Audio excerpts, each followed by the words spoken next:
స్వాతి. ఇంట్లో పనులన్నీ అయిపోయినాక కొంచెం టైం దొరుకుతావు. 90స్లో పుట్టిన వాళ్ళకి ఎవ్రీథింగ్ పర్సన్కి స్వాతి అంటే తెలుసు.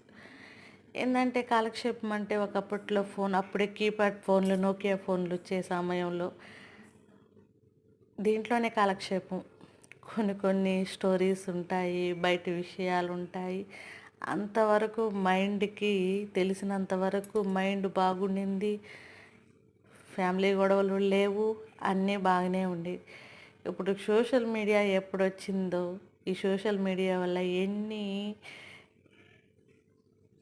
ఫోన్ వల్ల ఎంత ఇదవుతున్నామంటే అది మాటల్లో చెప్పలేము. ఫోన్కి ఎంత దూరం ఉంటే అంత మంచిది. మళ్ళీ బుక్ పఠనం చేయండి, హ్యాపీగా ఉంటారు, హ్యాపీగా ఉంటాము కూడా. స్టోరీస్ ఉంటేవి మనసుకి ఎంతో ఉల్లాసంగా